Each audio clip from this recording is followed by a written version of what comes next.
Everyone, even the most hapless of creatures, has a gift. Something that makes them special, that makes them worth knowing. Foul-smelling Weekly is no exception. No matter what he does, it's impossible to stay mad at him for too long. This bourbon shake is delicious. Want a taste? You know I don't like milk. Your loss. So, Joe Dunn hangs himself and leaves his gym to his daughter, which makes her the first woman to run a boxing gym, I think. The real question is, why did he commit suicide? Well, it's pretty obvious. Is that so? Care to shed some light on this, Sherlock? Well, there's no need to look for reasons. People hang themselves every day out of sadness. And stuff like that. End of story.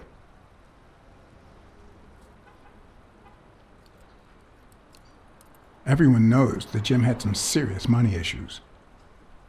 Maybe he just got tired of fighting.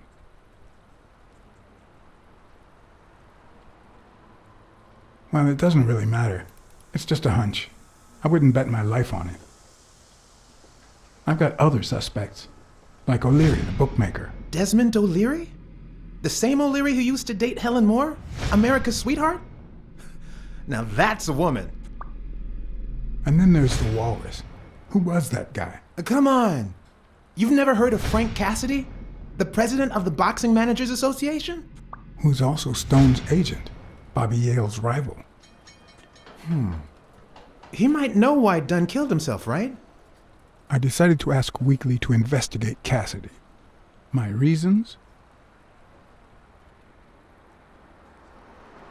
Weekly was right. Cassidy could have known why Dunn killed himself. Weekly had already proven to be nosy. The farther I kept him from the gym, the better. But with Weekly, you just never know what the best approach might be. Should I give him an order, or a subtle suggestion? Yeah, you might be right about Cassidy. But, it won't be easy to make him talk. He seems like a pretty tough cookie. Only a thorough and efficient detective could pull it off. But the problem is, I already got enough on my plate. You're a lucky man, John Blacksad. I don't follow. You just found the thorough detective you need. Oh, of course. What a great idea. How did I not think of you? Hey, don't sweat it. But you'll have to do me a favor. Tell Sonia Dunn that a legendary journalist from What's News wants an interview. Weekly, please. Well, if not, bye-bye, Cassidy. All right. I'll see what I can do. Great. That's settled then. So, was there really someone on the roof? No one. I must be seeing things. A hallucinating detective. This must be my lucky day. Miss Dunn, can I run a couple of questions by you? If they'll help you find Yale, go ahead. Did you and your father get along? Let's just say our relationship got better when I left for Sunny University. An 8-hour drive from here. Meaning? I'll lay it out for you, Mr. Blacksad. My father, Joe Dunn, disappeared the day my mother died. He became a shell of himself. Joe Dunn, my legal guardian. A man who gave me food, shelter, clothing, and an education. And that's more than you need to know.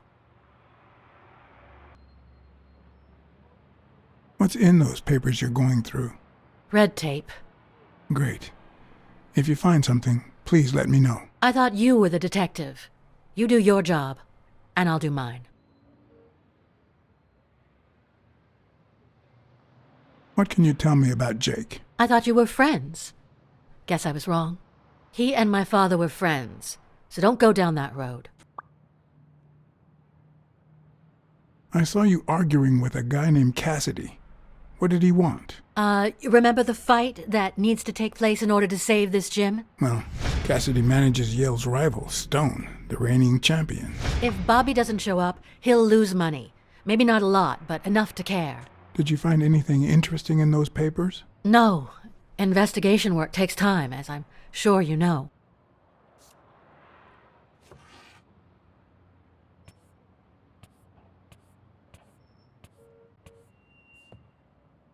Dunn kept files on the gym's staff and clients. Name, address, and date of birth. I'd like to take a look inside that safe now. Could you give me the combination? I'd love to help you, but my mother's birthday used to be the combination, but I already tried it.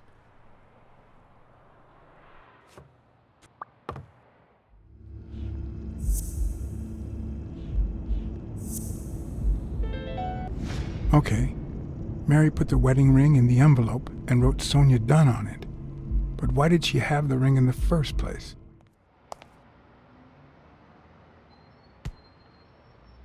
Thanks, pal.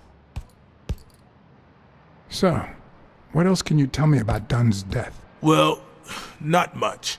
My memory's not what it used to be. What can you tell me about Sonia Dunn? She's hot, ain't she?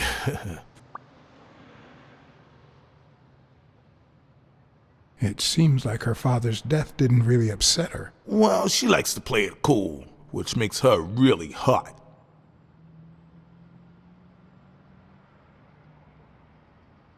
You two seem to get along nicely. Well, I've known her since she was a baby. But she sure has grown, if you get my drift. I hadn't seen her since she left for college about 4 years ago. What was Joe Dunn like? He was a decent man. Have you seen all those slogans on the wall? Those motivational phrases? Joe really believed in them. All of them.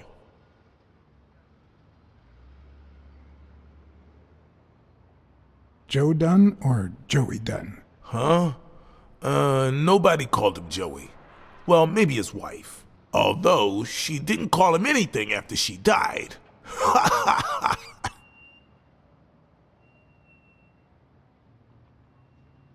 He played the saxophone, right? Yeah, pretty well for a white boy. But he quit when his wife died. Makes no sense, right? I mean, nothing draws chicks like the brass. Why quit when you're finally free? Ha ha ha ha. Do you have any idea where Bobby Yale could be? Not a clue. I dropped by Bobby Yale's apartment. I think he might be involved with O'Leary, the bookmaker. You sure? Yale had some dark years, no doubt, but Dunn turned him into a decent guy. I'm no detective, but I wouldn't follow that lead. Do you know any of his relatives? His father, Avenarius. Avenarius? The boxer poet? Didn't he disappear 20 years ago? Yeah, and his wife, Bobby's mom, died shortly after. Dunn is the closest thing the family to poor kids had ever since. If Yale's gonna fight the reigning champion, he's got a big career ahead of him. He hasn't lost a single fight since he turned pro. The little bastard beat the socks off me a few years back. You said Yale joined a gang back in the day? Know which one?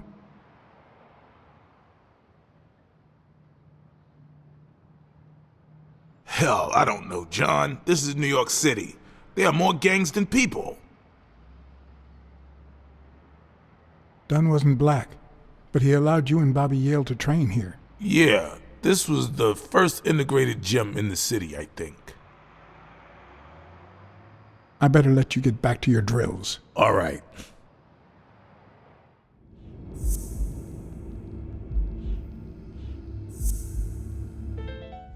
Were Mary Purnell and Joe Dunn an item?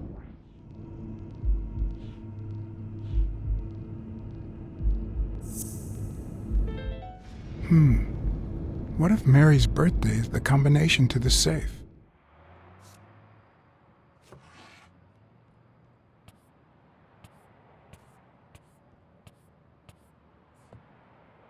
And there it was, Mary's birthday, a week prior to that very day.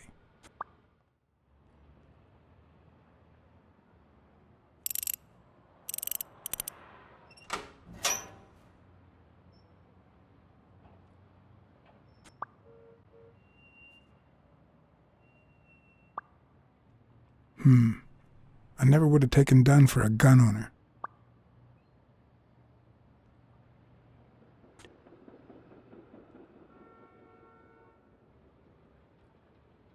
You opened the safe? Yeah, and I think you need to see this. Can you tell me what it says? All right.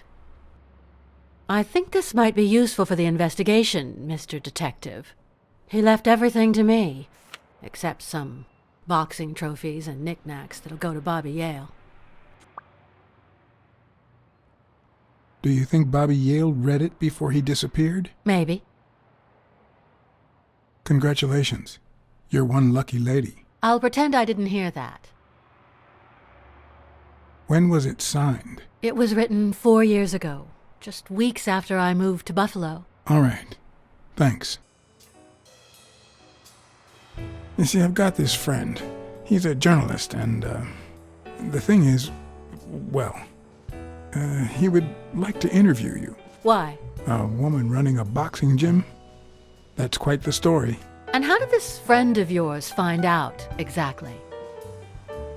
Well, you know how these things... I don't even want to hear you.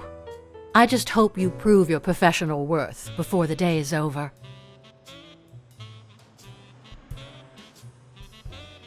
I never asked about the gym's insurance. That's exactly what I'm reading now. So far, it looks like your standard small business policy. Did you get along with Bobby Yale?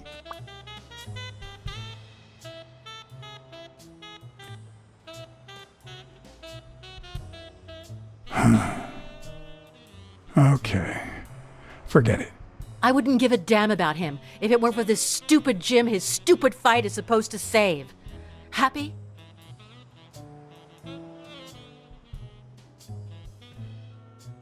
What do you think about Mary, the cleaning lady? Can't say. I barely know her. And I'm not one who's quick to judge other people. Thanks. That's it for now. I get it. You don't like me. But there's something you need to know. I'm all ears.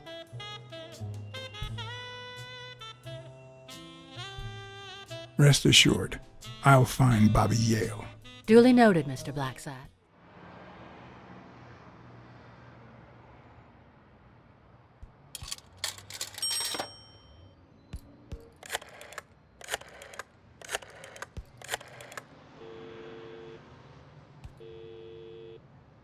Smirnoff. I think I have a new lead on the Dunn case. Dunn and the gym's cleaning lady were about to get married. Great. Call What's News. They'll know what to do with such an incredibly interesting piece of information. The combination on Dunn's safe was her birthday.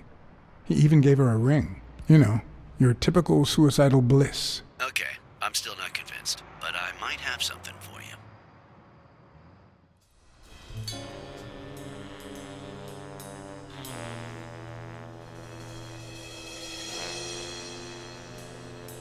Life is often off-key, like a bad song. The notes come together but feel flat, unable to create anything resembling music. And yet, there are ways to string them together to create harmony. Ways that are not always entirely in our hands.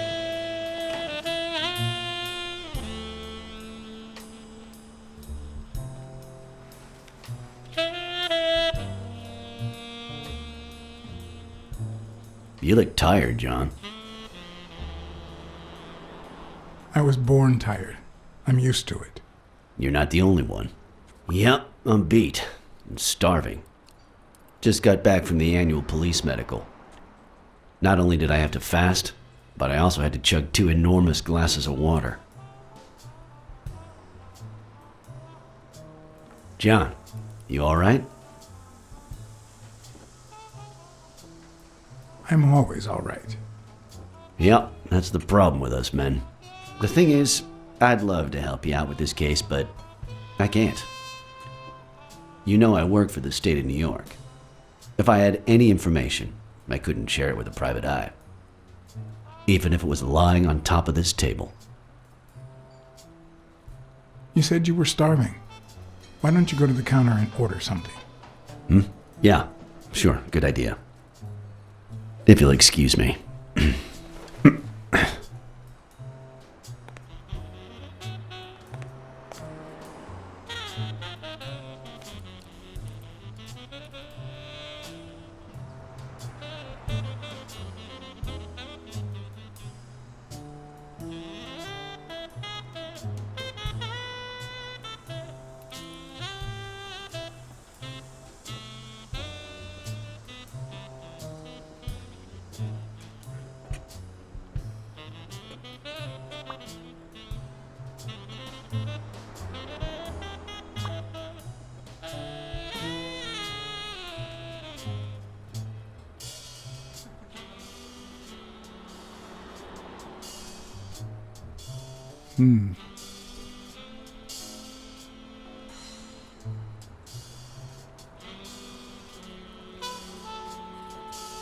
Interesting.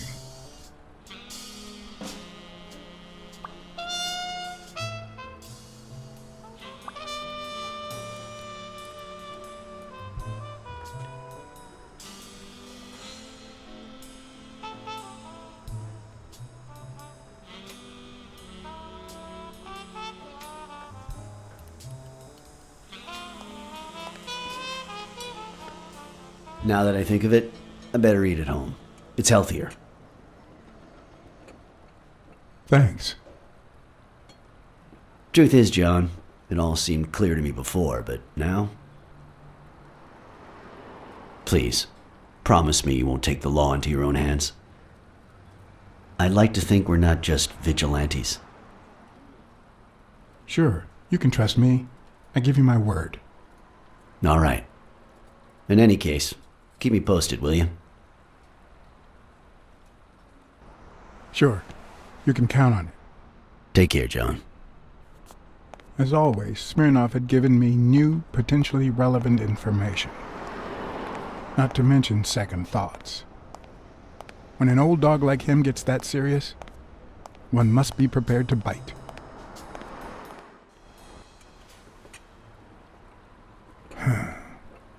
I know you're hiding something. What?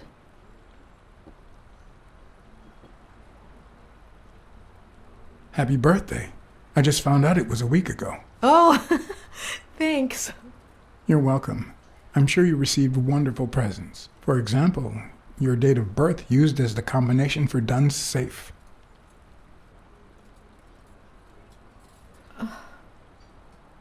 My goodness. I can't talk here. My shift is over in 10 minutes. Can you wait a while? Can I get a refill over here, Mary? Coming right up.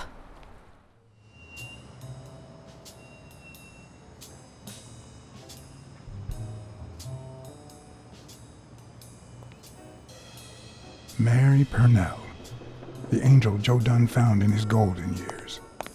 We'd been seeing each other for almost 2 years. It all started with, well, weekdays I start cleaning the gym at dawn, before my shift at the diner. Joey always came in early, just a little after I got there.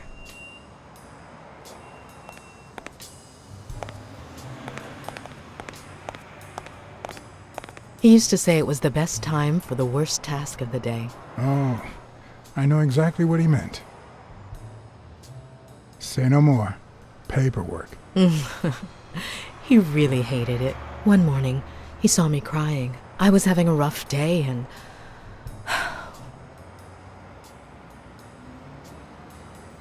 He tried to make you smile. He pointed at the coffee machine. You need a cup of joe and some fresh air. That was the first of many cups on the rooftop.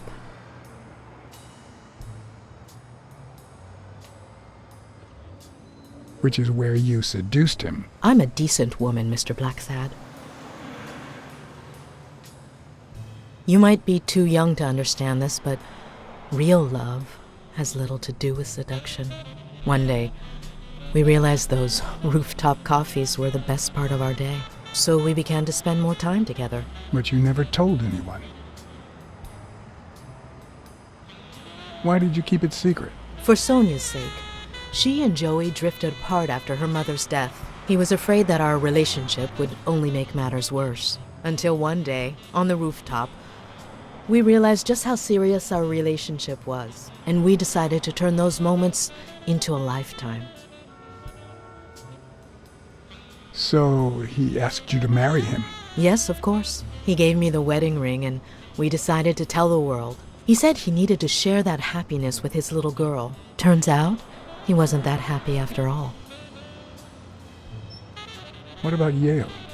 Wasn't he like a son to him? Maybe you already noticed I have a slight cold. I really should be heading home. Thanks for sharing all that with me. Take care. I lost my scarf a while back. not sure where. And now, if you'll excuse me, that's my bus stop. A pleasure to speak with you, Mr. Blacksad. But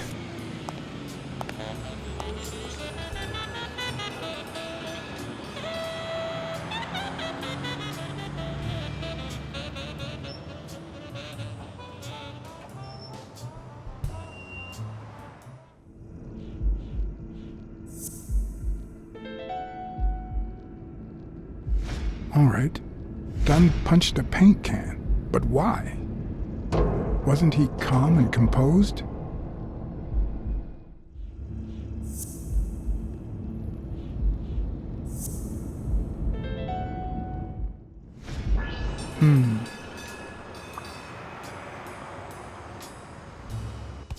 I'm much taller than Dunn, and I can barely reach the noose. There's no way Dunn hanged himself. Not on his own, at least.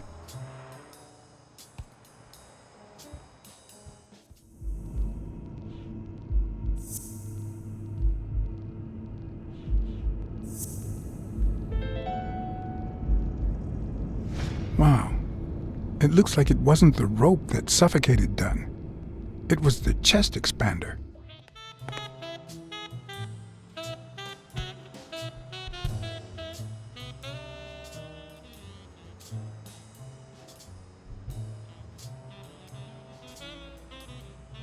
Did you know Joe Dunn had a gun in his safe? No way, man. He hated firearms. Although, when Bobby Yale was a teenager, he went through a crazy phase. Even dropped out of the gym and joined the gang. Nothing serious. Early one morning, he broke in the gym. Joe was already here and caught him red-handed. Bobby pointed the gun at Dunn and ordered him to open the safe. So, Joe opened it and asked Bobby to put the gun aside, leave the gang, and start boxing again. I got here 5 minutes later and found Bobby crying like a baby in Joe's arms. Then he just stood up and put on his gloves.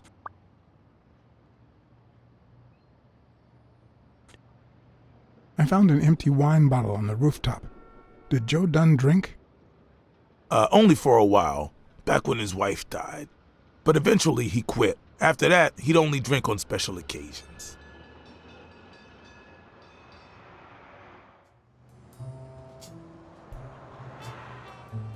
Do you remember anything else about the day you found the thingamajig with the springs and the paint can? Yeah, no.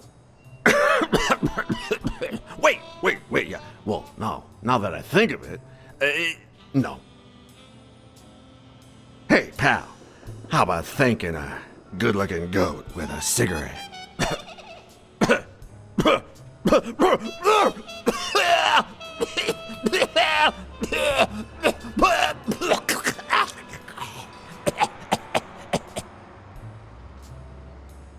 Of course. Here you go.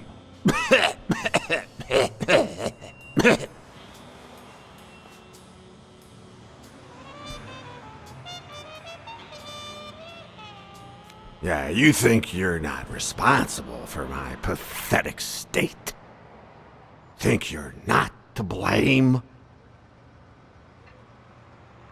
It's the government that shipped me off to war.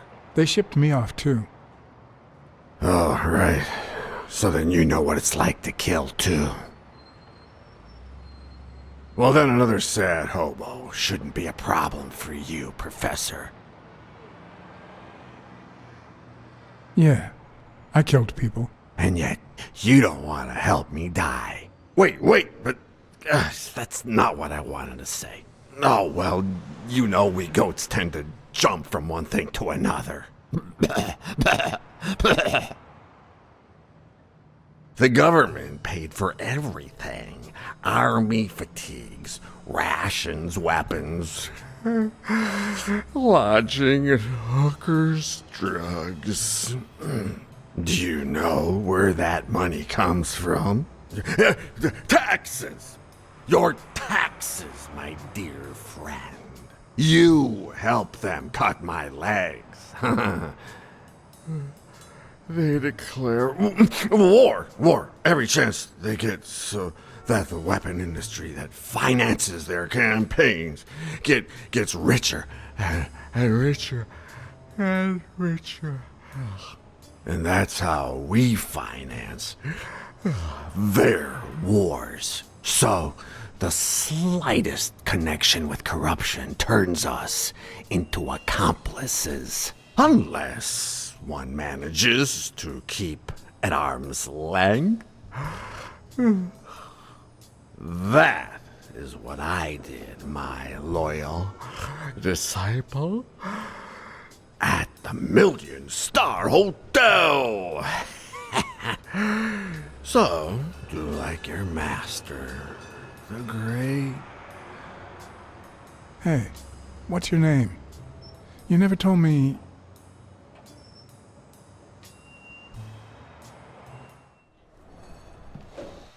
Just turned off the grill. You all got about 25 seconds to order your last burger before it goes cold, you bastards! Hey, if it isn't Miss, I'm so sorry. Well, I'm sorry too, because we ran out of sissy menus. Your dad and brothers ate them all. So, you got anything to say to Sam, little kitty?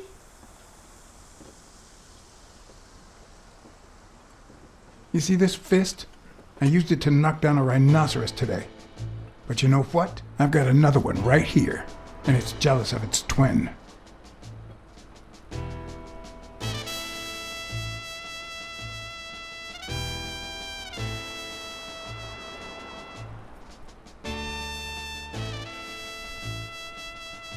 Okay, just kidding. Relax. What about a free burger? I have to admit, I was hoping to get something in return for that first hamburger. But now I don't really know why I brought this.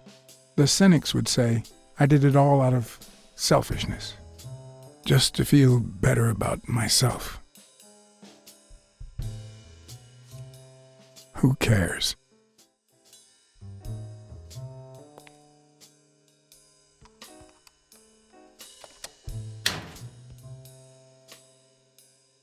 Smells like paint.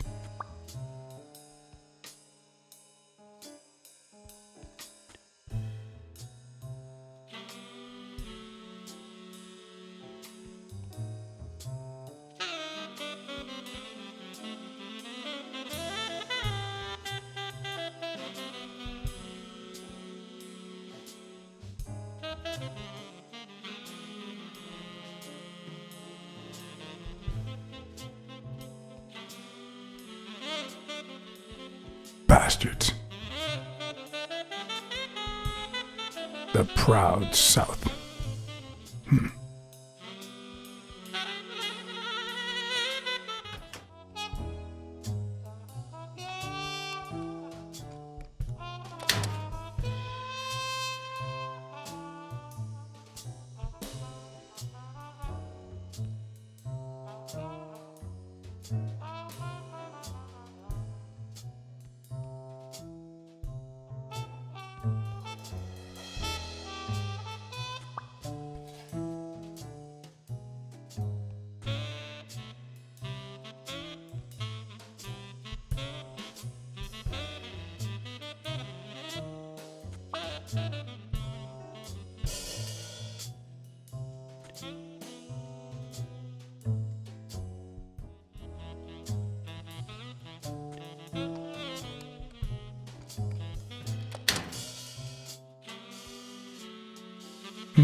What the hell? Hey, Jake, give me one good reason not to smash in your face. What the hell are you doing in my locker?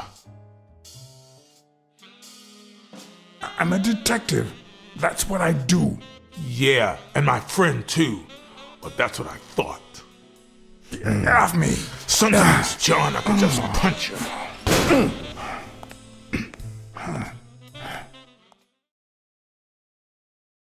The racist brain is so full of hatred that there's no space for trifles such as common sense or, say, spelling.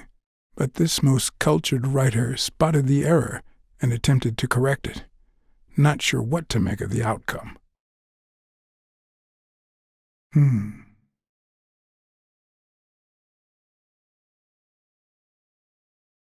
Damn.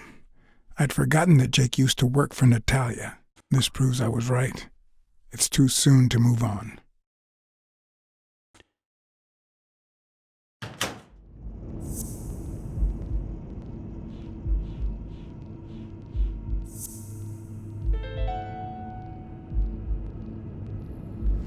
Why do you have that pen, Jake?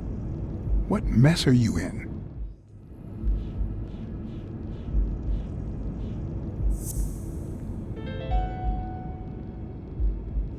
Bobby Yale. I don't know if you had a motive to kill Dunn, but you certainly had the murder weapon.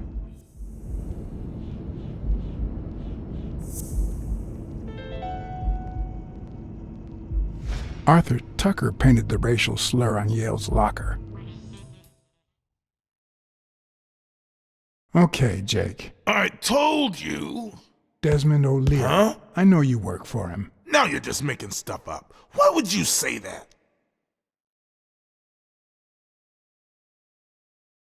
O'Leary's men told me a while ago. Okay, let's say you're right. So what? What are you gonna do, huh?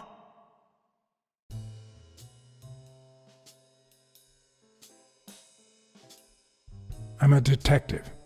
What do you think I'll do? Yeah, definitely better detective than friend. All right, you win, pussycat. Business isn't going that well lately. Natalia was my last well-paying job, and it's been a while. Then O'Leary shows up and offers me a bodyguard contract. What was I supposed to do? You could have said no. Yeah, like you never take, shady business. I'd never take a job like that. As a matter of fact, I turned one down today. Hey, O'Leary might run an illegal gambling operation, but it's not like he's killing people or conning widows. And I'm just a bodyguard. I make sure no one gets hurt. What I do, including my contract and paycheck, is 100% legal. How bad can that be? Yeah, you're right. The fact that his business is illegal doesn't turn you into a criminal. We're only accountable for our own actions. But that's not what bothers me. I know you're covering up O'Leary's role in Joe Dunn's death. Huh? O'Leary? No way. I mean, I don't think so. Jake, please. Well, I guess there's no point in hiding it now. I was here the day Dunn died. Go on. I had to take care of some business for O'Leary. He makes me wear the shamrock when I work for him. As you know, I left the damn thing in my locker. Say no more. You came in the back door. How did you... Yeah, that's it. Joe had mentioned he'd been painting that afternoon, but I forgot.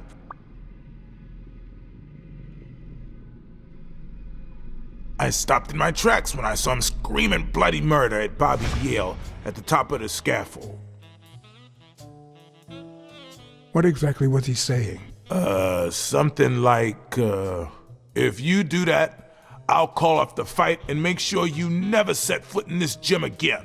I didn't want them to see me, so I left. Jake, why didn't you tell me? See, I knew you'd be mad. Obviously. I'm sorry, John. I should have said something. Don't worry. We all make mistakes. Time to go. I need to think about everything you just told me. Thanks, John.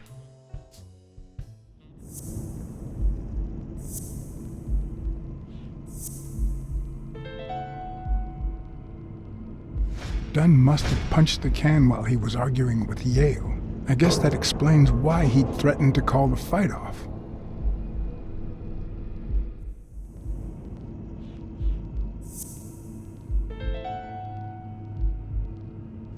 Christ. Did Yale kill Dunn just because he wanted to call off the fight?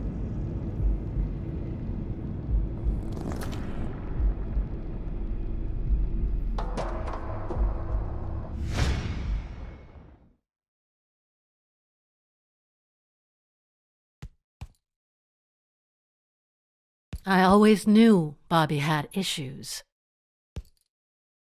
But I never thought he'd go that far. Everything seems to point in that direction. I'm certain of it. But he could have been framed, couldn't he?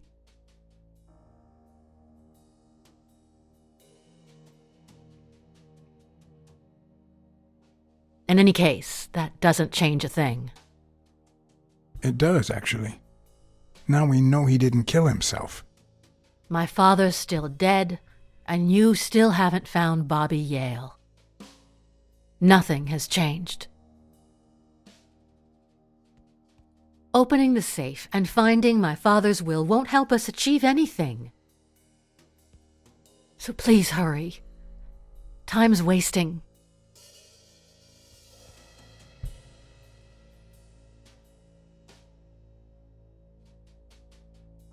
Sonia's indifference never ceased to amaze me. But most importantly, why was she suddenly defending Yale?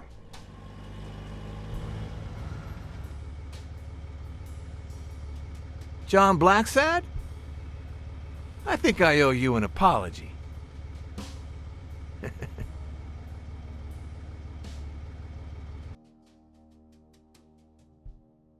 Apology accepted. But what exactly are you apologizing for? Listen, I don't think my fellow workers treated you with the respect you deserve. I'm so sorry they wrinkled your suit. The thing is, they didn't know we shared a common goal. Bobby Yale.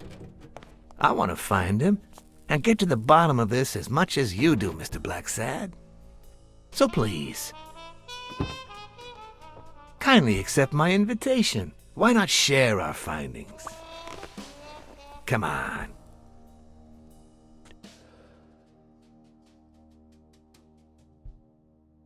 Of course. You don't mind me riding in this fancy car with a wrinkled suit, do you? Aw, I think you look mighty dapper, Mr. Blacksad. Although if those wrinkles were to rub off on me... Ha ha ha! I always play it nice and safe.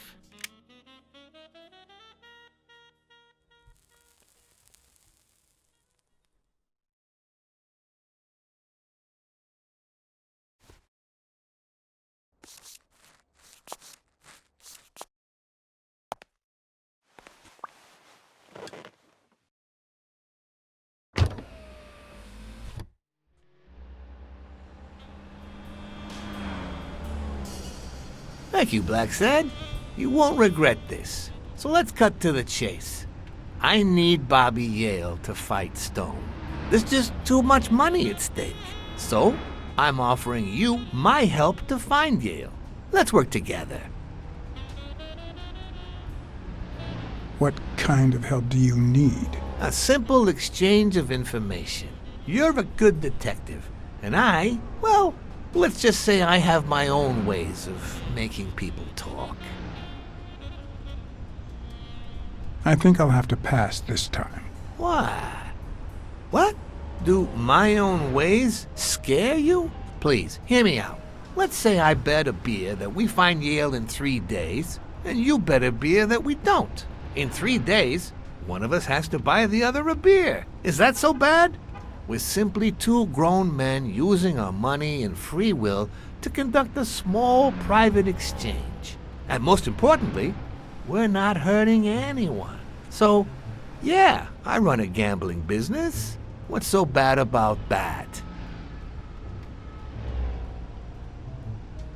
It's illegal for starters. Illegal? Let me tell you what should be illegal. The way our government is ruining America. We live in a so-called free country, a place where honest people can make a living, provided they don't hurt anybody. We're not communists. Well, at least I'm not. I would have never thought otherwise. As for me, I'm not either. Ha! Well then, you see, we're all among friends. In any case, that's not my point. The government betrays our nation's values by passing communist laws that forbid an honest man like me to make a living without hurting a soul.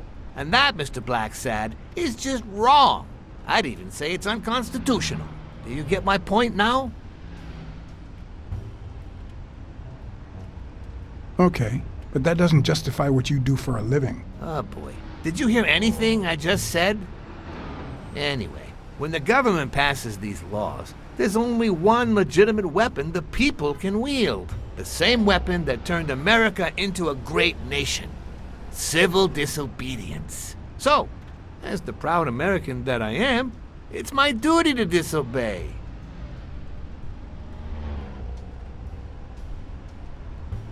Sure, but there's no room for your ways in civil disobedience. My ways? Oh, I know what you're getting at. But what's past is past. I wasn't always a boss, you know. No, sir. I started at the bottom, when Lucky Blitzen ran the show. That good-for-nothing. His was a reign of terror, extortion, violence, you know, that sort of unpleasant thing. When I took over, I decided I'd make people want to do my bidding, not out of fear, but out of gratitude. I decided to help people so they would help me. That beating your thugs gave me was really helpful. Thank you so much. Those poor bastards didn't even know you were a detective, that you were on our side. Maybe at first, but when they tied me up and beat the socks off me, they knew very well who I was. Seriously? That goes against my rules. Who was it? Yeah, the two of them. Bastards. But don't you worry. I'll have a talk with those two. I cannot tolerate this behavior. Please accept my apologies, Mr. Blacksad. You see, a lot of people work for me. Many families depend on my business. Not only that, St. Christopher's Hospice practically lives on my donations. The widows of my late employees are set for life. Their kids get free schooling. The cops leave me alone because they know my business doesn't hurt anyone. On the contrary. And, it looks like we're here.